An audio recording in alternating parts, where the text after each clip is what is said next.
दोस्तों, stipend case में सरकार ने कोर्ट को दिया जवाब। इसी मुद्दे के बारे में हम इस वीडियो के अंदर बात करेंगे। नमस्कार दोस्तों, मैं हूं आपका दोस्त लोकेश साहू और आप देख रहे हैं लोकेश छत्तीसगढ़िया यूट्यूब चैनल। आप सभी साथियों का हमारे इस चैनल पर बहुत बहुत स्वागत है।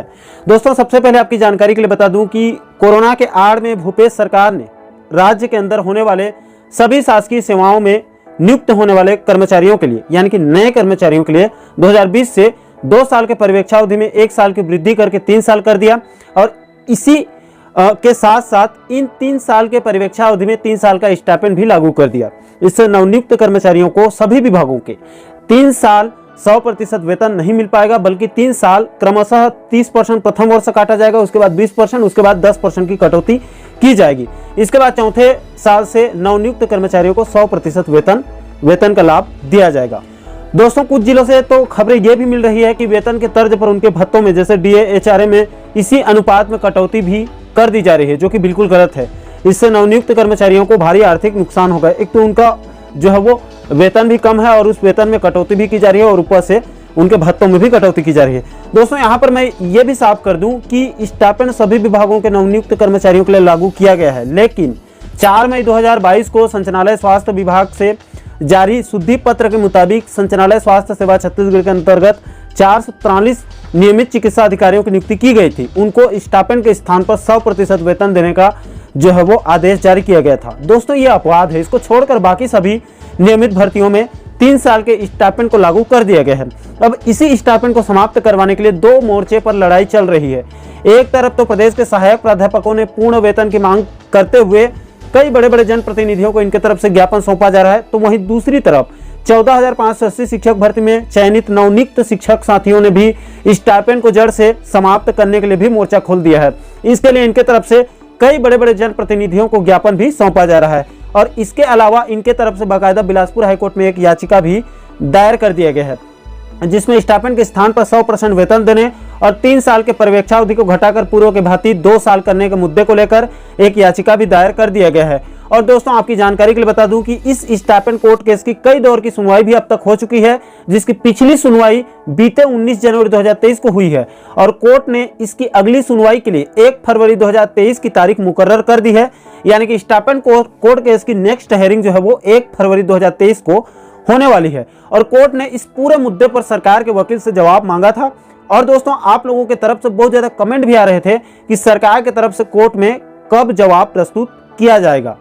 तो दोस्तों, आपकी जानकारी के लिए बता दूं कि सरकार ने स्टाइपेंड कोर्ट केस में अपना जवाब बिलासपुर हाईकोर्ट में प्रस्तुत कर दिया है। हालांकि दोस्तों, सरकार के द्वारा जो जवाब कोर्ट में प्रस्तुत किया गया है उसको बारीकी से बता पाना बहुत मुश्किल है, क्योंकि दोस्तों जो जवाब सरकार ने कोर्ट में प्रस्तुत किया है वो पूरी तरह से अंग्रेजी वर्जन में है और इसमें लगभग 40 पेज है। अगर किसी तरह से इसको हिंदी में ट्रांसलेट कर भी दिया जाए तो भी आपको समझाने के लिए कई घंटों का वक्त लग जाएगा।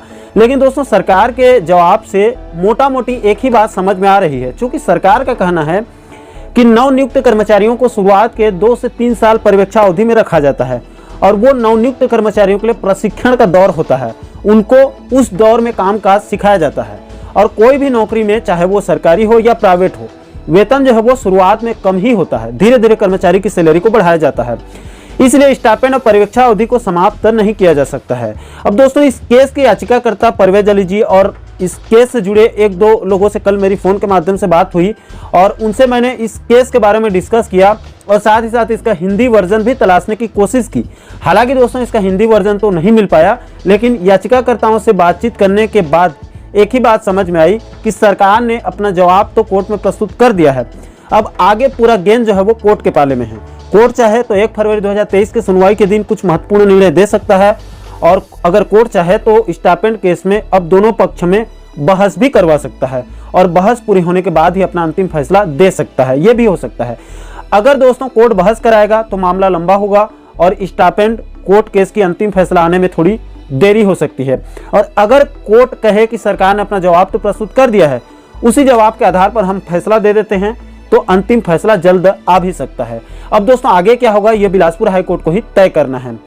अब ऐसे में दोस्तों 1 फरवरी 2023 को होने वाली सुनवाई बहुत ही महत्वपूर्ण हो जाती है। अब दोस्तों, देखते हैं कि बिलासपुर हाईकोर्ट 1 फरवरी की सुनवाई के दिन कौन सा रास्ता चुनती है। बाकी दोस्तों, स्टाइपेंड कोर्ट केस पर आपकी क्या राय है? आपके हिसाब से क्या जल्द फैसला आ सकता है या फिर मामला अभी और लंबा खींच सकता है। आपके जो भी विचार होंगे आप नीचे कमेंट सेक्शन में अपनी प्रतिक्रिया जरूर दीजिएगा। और दोस्तों, स्टाइपेंड कोर्ट केस के संबंध में जो सरकार की तरफ से 40 पेज का लंबा जवाब प्रस्तुत किया गया है, उसको हमारे टेलीग्राम चैनल पर उसका जो पूरा पीडीएफ है उसको अपलोड कर देंगे। आप वहां से डाउनलोड करके बारीकी से आप अपने स्तर पर अध्ययन कर सकते हैं। और दोस्तों, आप आगे भी स्टाइपेंड से जुड़ी पल पल की अपडेट को वीडियो के माध्यम से समझना चाहते हैं, इस स्टाइपेंड मुद्दे पर आगे भी आप वीडियो देखना चाहते हैं, तो हमारे चैनल को आप सब्सक्राइब जरूर कीजिए ताकि आने वाले सभी नए वीडियो का नोटिफिकेशन आप लोगों तक तुरंत पहुंच सके। दोस्तों, इस वीडियो में फिलहाल अभी के लिए इतना ही। मुझे दीजिए इजाजत। मैं मिलता हूं आपसे एक और महत्वपूर्ण मुद्दे के साथ, महत्वपूर्ण टॉपिक के साथ। तब तक के लिए जय हिंद, जय छत्तीसगढ़।